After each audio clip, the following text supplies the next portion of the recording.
예.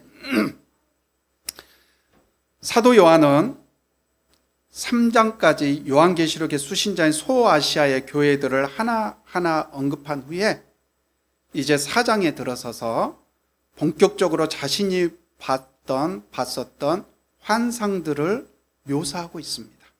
그 환상 중에 하늘 보좌에 앉아 계신 하나님이 등장하시는데요, 오른손에 두루마리 하나를 들고 계셨다고 했습니다.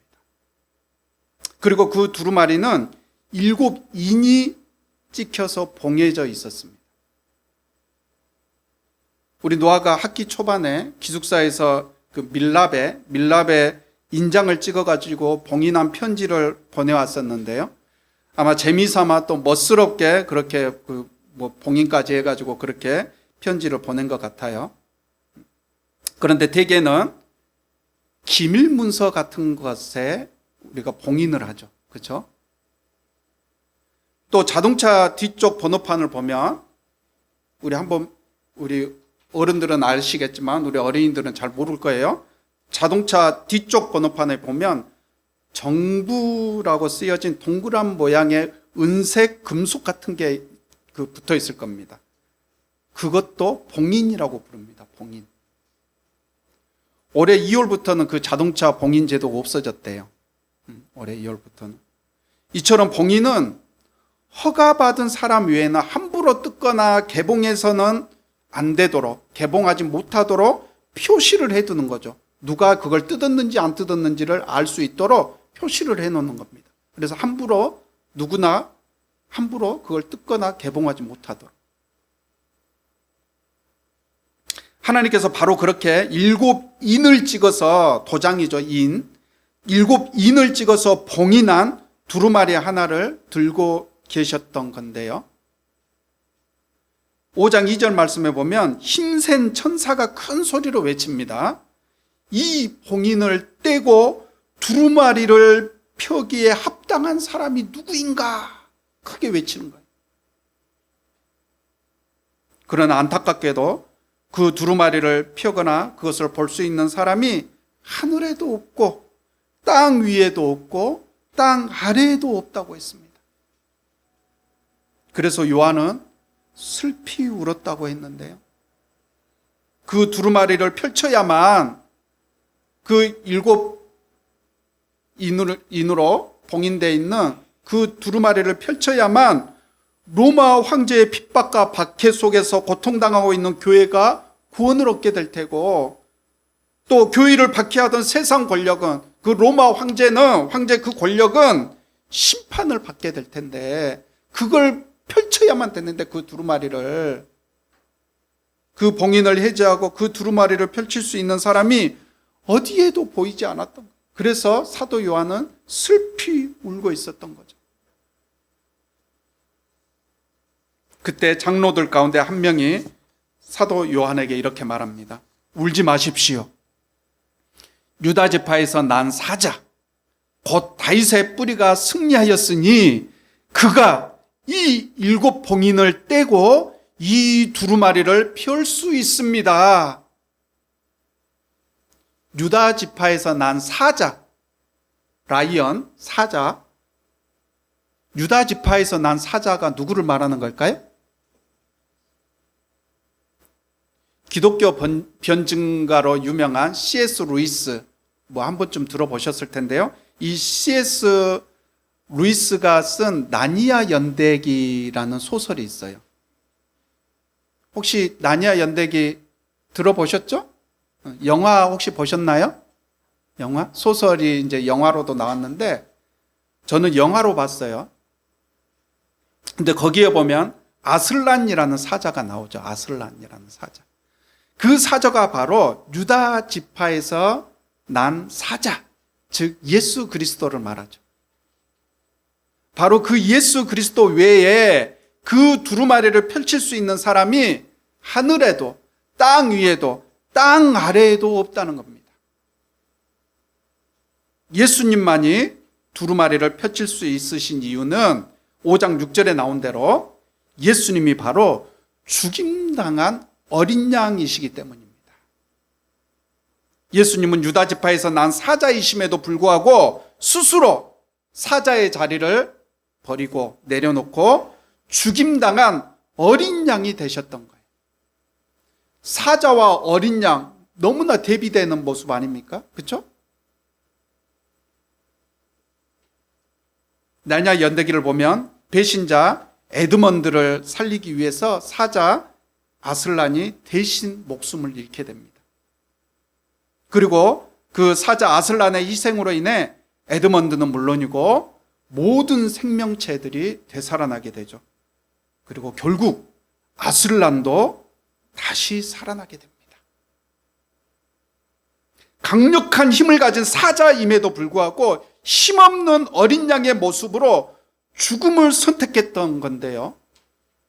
무엇을 위해서 그렇게 했을까요? 사랑하는 사람들을 살리기 위해서죠. 나냐 연대기에서 아까 말씀드린 대로 사자 아슬란은 예수 그리스도를 상징합니다. 사랑하는 사람들을 위해 예수님께서 힘없는 어린 양의 모습으로 죽임을 당했던 겁니다. 그리고 우리가 그 사실을 믿기만 하면 우리는 구원을 얻게 되는 거죠. 그래서 우리를 대신해서 죽임당한 예수 그리스도만이 우리를 살릴 수 있고, 그 어린 양 예수 그리스도만이 우리를 살릴 수 있고, 또 그 두루마리를 펼칠 수 있는 자격이 있는 겁니다.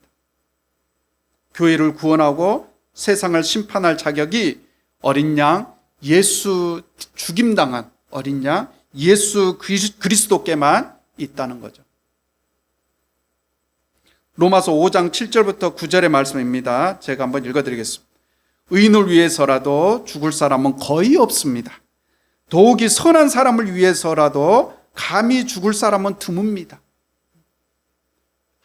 근데 그 배신자 에드먼드를 위해서, 배신자 의로운 사람이 아니에요.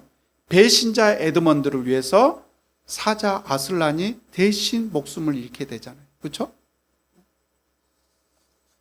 그러나 우리가 아직 죄인 되었을 때에 그리스도께서 우리를 위하여 죽으셨습니다. 이리하여 하나님께서는 그들에 대한 자기의 사랑을 실증하셨습니다. 증거하셨습니다. 그러므로 우리 9절 말씀 함께 한번 읽어볼까요? 그러므로 지금 우리가 그리스도의 피로 의롭게 되었으니 그리스도로 말미암아, 누구로 말미암아요? 그리스도로 말미암아. 그리스도로 말미암아. 어린 양, 죽임당한 어린 양, 나를 대신해서 죽임당한 어린 양 예수 그리스도로 말미암아 하나님의 진노에서, 심판에서 구원을 얻으리라는 것은 더욱 확실합니다. 그리스도로 말미암아. 그리스도로 말미암아. 다른 이름으로 말미암을 수가 없습니다. 그 누구도 자격이 없어요.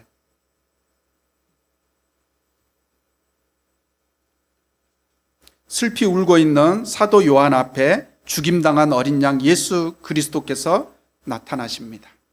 그리고 하나님의 손에 들려있던 두루마리의 봉인을 하나씩 떼어내게 됩니다. 그리고 그리스도께서 그 봉인을 하나하나 뗄 때마다 전쟁과 기근과 죽음이라는 극심한 환난과 심판이 세상에 임하게 되죠. 또한 6장 15절 말씀에 보면 그 심판의 대상이 누구인지가 나오는데요. 심판의 대상은 땅의 왕들, 고관들, 장군들, 부자들, 세도가들, 그리고 그들에게 충성하고 협력했던 노예들과 자유인들이라고 나옵니다. 6장에서는 7봉인 중에서 총 6개의 봉인을 연속해서 떼내고 있어요. 6장의 한 장 안에서 첫 번째부터 6번째 봉인까지를 연속해서 떼냅니다. 6장 한 절 안에서. 이제 마지막 7번째 봉인을 떼내면 되는 거예요. 이제 7번째 마지막 봉인을 떼낼 차례인데 빨리 그 봉인을 그 6개까지는 금방 쭈르륵 연속해서 떼냈는데 마지막 7번째 봉인을 빨리 떼지 않고 빨리 떼내야 심판이 그 세상 권력의 심판이 임하고 교회가 구원을 받게 될 것 아니에요? 그런데 그 봉인을 빨리 떼지 않고 갑자기 7장에 들어와서 14만 4천 명으로 상징하는 교회에 대한 얘기가 나옵니다. 교회. 극심한 환난 가운데 있었던 초대교회 성도들은 될 수 있으면 빨리 그 마지막 7번째 봉인을 떼내서 세상 권력에 대한 심판이 완성되고 다시 오실 예수님을 빨리 만날 수 있기를 고대했겠죠. 얼마나 고대했겠어요. 그런데 7장이 와서 요한이 보여주고 있는 것은 그런 심판과 종말이 아닌 교회의 모습을 7장에서 보여주고 있는 거예요. 6장 마지막 절을 보면 그들이 진노를 받을 큰 날이 이르렀다. 누가 이것을 버텨낼 수 있겠느냐. 이렇게 말씀으로 6장을 끝맺고 있는데요. 6째 봉인을 뗐을 때 벌어진 하나님의 진노와 심판은 어느 누구도 버텨낼 수 없을 정도로 극심한 환란이었다는 것을 말해주고 있는 거죠. 이제 7장으로 넘어와서 1절의 말씀을 보시면 그 뒤에 라는 말씀으로 시작을 하고 있죠. 그 뒤에. 여기서 그 뒤에는 좀 전에 제가 말씀드렸듯이 6장에서 벌어진 그 누구도 감히 버텨낼 수 없는 그런 하나님의 진노와 심판, 그 뒤에, 하나님의 진노와 심판 그 뒤에를 말하는 거죠. 하나님의 진노 뒤에 보니까 천사 넷이, 자, 머릿속으로 한번 그려보세요. 천사 넷이 땅의 네 모퉁이에 서서 땅의 네 바람을 붙잡아서 땅이나 바다나 모든 나무에 바람이 불지 못하게 막고 있는 것을 사도 요한이 그 환상을 봤다는 겁니다. 그리고 다른 천사 하나가 이렇게 외치죠. 3절 말씀입니다. 우리가 우리 하나님의 종들의 이마에 도장을 찍을 때까지는, 다 찍을 때까지는 땅이나 바다나 나무들을 해하지 말아라. 다른 천사 하나가 그렇게 소리를 치고 있는 거예요. 이마에 도장이 찍힌 하나님의 종의 수가 14만 4천 명이라고 했고, 그 숫자와 사람들은 4절부터 8절 말씀을 보니까 이스라엘 12지파에서 나온 거예요. 14만 4천이라는 그 숫자는 각 지파마다 아까 우리가 쭉 읽었었죠? 1만 2천 명, 12,000명씩 각 지파마다. 거기에다가 총 12지파니까 12,000 곱하기 12라면 몇이 나와요? 14만 4천이 나오죠. 그런데 여기서 언급된 12지파의 이름은요, 원래 성경에 나오는 12지파의 이름과 조금 차이를 보입니다. 이곳에서는 원래 12지파 중 하나인 단 지파가 빠집니다. 단 지파가 빠지고 그 자리에 요셉의 아들인 므낫세 지파가 언급이 됩니다. 그게 뭘 의미하느냐 하면, 여기서 말하는 12지파는 이 요한계시록에서 말하는, 지금 7장에서 말하고 있는 이 12지파는 구약에서 말하는 실제 이스라엘의 12지파를 말하는 게 아니라 신약시대에 새 이스라엘로 불려지는 교회라는 점을 우리에게 알려주고 있는 거예요. 교회. 그 14만 4천 명은 신약시대의 새 예루살렘, 새 이스라엘이죠. 새 이스라엘로 불려지는 교회라는 점을 우리에게 알려주고 있는 겁니다.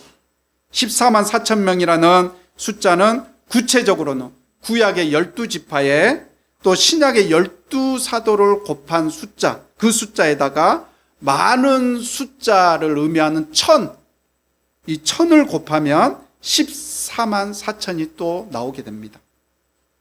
요한계시록 21장 12절에서 보니까 새 예루살렘 성의 대문에 대문에 이스라엘의 12지파의 이름이 적혀 있다고 했어요. 그리고 14절에서는 21장 14절에서는 새 예루살렘 성의 성벽 주춧돌에 12사도의 이름이 적혀 있다고 했습니다. 대문에는 12지파의 이름이, 그리고 성벽 주춧돌에는 12사도의 이름이 적혀 있다고 했습니다. 그 12지파와 12사도의 숫자를 12 곱하기 12죠. 곱하고 거기에 많은 숫자를 뜻하는, 의미하는 1000을 곱하면 14만 4천이 나오죠. 14만 4천이 나오죠. 즉 14만 4천이라는 숫자는 오늘 본문 9절에 나와 있는 대로 셀 수 없을 만큼 큰 무리를 상징적으로 표현한 겁니다. 또한 예수님을 믿고 따르는 무리, 즉 새 이스라엘이라 불리어지는 교회를 상징적으로 말하는 겁니다. 하나님께서는 환난 가운데서 교회를 지키고 보호하기 위해서 성도들의 이마에 도장을 다 찍을 때까지 천사 넷이 땅의 네 모퉁이에 서서 땅의 네 바람을 붙잡아 두게 하셨던 겁니다. 에스겔서 9장 4절 말씀해 보시면 제사장 에스겔에게 임한 환상 중에 여기도 환상이 나옵니다. 예루살렘이 바벨론 제국의 침략을 받기 바로 직전에 우상 숭배를 거부하여 고통당하는 하나님의 백성들을 구별하여서 그들을 구원하기 위해 천사들이 의로운 사람들의 이마에 표를 그려놓는 그런 장면이 나옵니다. 오늘 사도 요한이 본 환상하고 비슷한 그림이죠. 또한 출애굽기 12장 말씀에 보면 주님께서 지나가며 애굽에 처음 난 것들을 치실 때 문설주에 어린 양의 피를 발라놓은 집은 그냥 지나가게 했죠. 문설주에 어린 양의 피를 발랐습니다. 그리고 여호수아의 말씀을 보면 이스라엘의 정탐꾼을 숨겨준 기생 라합에 대한 얘기가 나오는데요. 이스라엘이 여리고성을 무너뜨리고 또 점령할 때 기생 라합의 집 창문에 붉은 밧줄을 매달게 해서 그 집안 식구들을 구원하게 되죠. 이처럼 이스라엘에서는 그런 어떤 표식을 통해서 그렇게 구원받을 사람들을 구별하곤 했습니다. 이제 하나님께서는 14만 4천 명으로 상징되는 그 교회의 성도들을 지키기 위해 그들의 이마에 모두 다 도장을 찍을 때까지는, 표식을 할 때까지는 땅이나 바다나 나무들을 해하지 말라고 지시하고 있는 겁니다. 하나님께서 교회 성도들 때문에 마지막 7째 봉인을 떼는 최종 심판을 유예하고 계시는 거죠. 6번째 봉인까지는 줄줄이 연속해서 그냥 6장 한 장 안에, 길지 않은 그 6장 한 장 안에 줄줄이 그냥 등장을 해요. 떼는 장면이. 근데 하나만 더 떼면 되는데 왜 그걸 빨리 하나님께서 안 떼시고 그렇게 질질 끄시는지, 무슨 교회가 갑자기 등장하고 14만 4천 명이 등장을 하고 이마에 도장을 찍느니 이런 말이 등장을 하고, 왜 그러셨냐?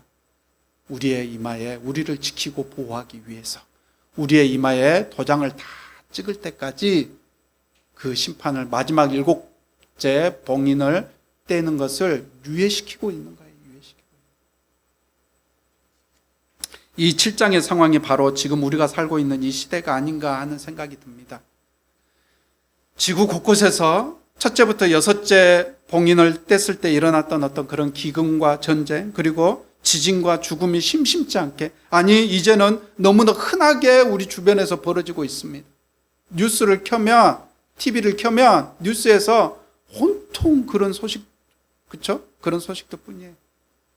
어디에서 무슨 난리가 났다, 전쟁이 났다, 지진이 났다. 게다가 이상기후로 인해 온 지구가, 우리나라뿐만이 아니라 온 지구가 지금 몸살을 앓고 있죠. 우리나라도 제 기억에 제가 7월에 입대를 했는데요. 7월 7일에 입대를 했는데 훈련소에 들어갔는데 7월 7일이니까 얼마나 더울 때예요, 그렇죠?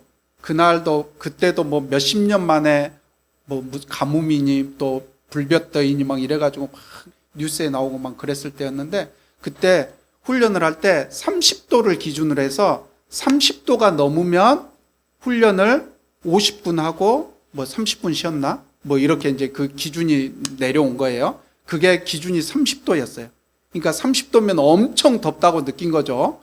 군인들을 쉬게 한 거니까. 엄청 덥다고 느낀 게 30도였는데, 그리고 30도가 넘는 날이 그때만 해도 그렇게 많지 않았었던 거예요. 그런데 지금은 여름에 거의 뭐 7월이 뭐예요? 뭐 6월부터도 거의 9월까지 이제 거의 뭐 매일 30도가 넘죠. 그렇죠? 지금 하나님께서는 우리 교회 성도들의 이마에 도장을 찍으시느라 한 명이라도 더 찍으시려 마지막 7째 봉인 떼는 걸 유예하고 계신 건지 모릅니다. 그런 의미에서 우리는 마지막 때를 살아가고 있는 거죠. 이제 마지막 7째 봉인 하나 남은 거예요. 그러나 여러분, 혹시나 지금이 마지막 때라고 해서 두려워하실 필요는 없습니다. 왜요?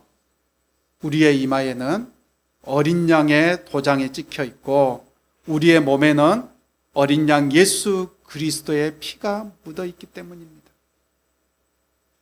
우리는 요한계시록을 심판이라고 쓰고 구원이라고 읽어야 합니다.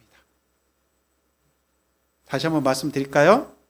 우리는 요한계시록을 심판이라고 쓰고 구원이라고 읽어야 합니다. 두루마리의 봉인이 이마에 어린 양의 도장이 없는 사람들에게는 심판의 봉인이지만 이마에 도장이 있는 사람들에게는 구원의 봉인인 거죠.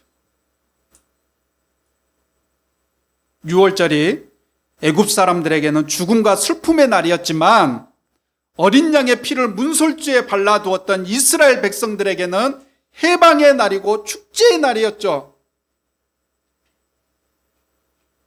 그래서 7장 9절부터 12절 말씀을 보시면 이마에 도장이 찍힌 무리들이 모여서 흰 두루마기를 입고 종려나무 가지를 손에 들고 보좌 앞과 어린 양 앞에 서서 큰 소리로 외칩니다. 구원은 보좌에 앉아 계신 우리 하나님과 어린 양의 것입니다. 이마에 도장이 찍힌 성도들도 똑같이 심판의 시대를 살아갑니다. 하지만 우리는 심판이라 쓰고 구원이라 읽는 겁니다. 똑같이 기근과 전쟁과 또 지진과 죽음을 경험하고 있지만 우리의 이마에는 구원을 보장하는 어린 양의 도장이 찍혀 있기 때문에 우리는 하나님의 사람들이기 때문에 그 도장이 찍힌 우리는 결코 좌절하거나 포기하지 않고 또 슬퍼하지 않고 오히려 이렇게 하나님을 찬양할 수 있는 거죠. 어떻게요? 구원은 보좌에 앉아 계신 우리 하나님과 어린 양의 것입니다. 이렇게 당당하게 떳떳하게 기쁘게 이렇게 우리는 하나님을 찬양할 수 있는 겁니다. 이따 우리가 함께 부를 찬양인데요, 구원하심이 보좌에 앉으신 우리 하나님과 어린 양께 있도다. 우리가 이렇게 찬양할 수 있는 거예요. 우리의 이마에 어린 양 예수 그리스도의 도장이 찍혀있기 때문에 우리는 그런 사람들이기 때문에 이런 심판의 시대를 우리가 살아가면서도 우리는 그런 찬양을 할 수가 있는 겁니다. 여러분, 우리는 구원받은 백성이라는 사실을 잊어서는 안 됩니다. 그런 믿음과 확신이 없으면 우리는 세상 사람들과 똑같이 향락에 빠져 살거나 아니면 주변에서 이상현상이 벌어질 때마다 두려움 속에서 살게 될 겁니다. 도널드 트럼프 대통령이 미국 대통령으로 재선됐는데요. 트럼프가 대통령이 되고 나서 우리나라를 포함해서 세계 모든 나라들이 혼란 가운데 빠져 있습니다. 미국 대통령은 세계 최고 권력의 자리잖아요. 그렇죠? 그래서 미국이 기침을 하면 우리나라는 독감에 걸린다 이런 말도 있죠. 그렇게 강대국 중심으로 돌아가는 세계 질서 앞에 우리는 무력감이 느껴지는 게 사실입니다. 초대교회 상황은 더 심각했죠. 당시 세계 최고 권력이었던 로마 황제를 숭배하지 않고 또 세상의 방식을 따르지 않는다는 이유로 수없이 많은 교회 성도들이 핍박과 박해를 당했습니다. 또한 기독교인이라는 이유만으로 많은 경제적 불이익도 받아야 했습니다. 그런 거대한 권력 앞에서 성도들은 의구심을 갖지 않을 수 없었겠죠. 과연 세상 역사의 주인은 누구신가? 이렇게 박해와 핍박을 견디면서 신앙을 지켜내는 이게 맞는가? 그런 힘겨운 싸움을 이어가고 있는 성도들에게 사도 요한은 셀 수 없이 많은 무리들이 하나님의 보좌 앞에서 주님을 찬양하고 있는 자신이 본 그 환상을 그 성도들에게 말해주고 있는 겁니다. 그리고 역사의 주인은 세상 권력이 아니라 로마 황제가 아니라 하나님이심을 환기시켜주고 있는 거죠. 보좌는 권력을 상징하죠. 보좌. 임금님이 왕이 앉아있는 보좌. 그렇죠? 그것은 권력을 상징하죠. 그 자리에 앉는다는 것은. 또 하나님의 오른손에 두루마리가 들려 있었다는 것은 그 역사가 그 두루마리를 봉인을 하나씩 뗄 때마다 심판이 행해지잖아요. 그것은 그 오른손에 하나님의 오른손에 두루마리가 들려 있었다는 것은 그 역사의 주관자가 하나님이시라는 것. 하나님의 손에 이 역사는 하나님의 손에 달려 있다. 하나님의 오른손에 달려 있다. 그걸 의미하는 겁니다.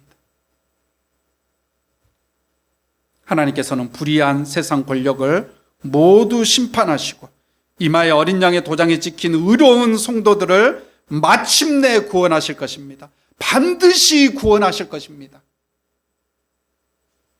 이제 말씀을 마무리 짓겠는데요. 14절부터 17절의 말씀을 함께 한번 읽어보겠습니다. 14절에서 17절. 내가 장로님께서 잘 알고 계십니다 하고 대답하였더니 그는 나에게 이렇게 말하였습니다. 이 사람들은 큰 환난을 겪어낸 사람들입니다. 그들은 어린 양이 흘리신 피에 자기들의 두루마기를 빨아서 희게 하였습니다. 그러므로 그들은 하나님의 보좌 앞에 있고 하나님의 성전에서 밤낮 그분을 섬기고 있습니다. 그리고 그 보좌 앞 앉으신 분이 그들을 덮는 장막이 되어 주실 것입니다.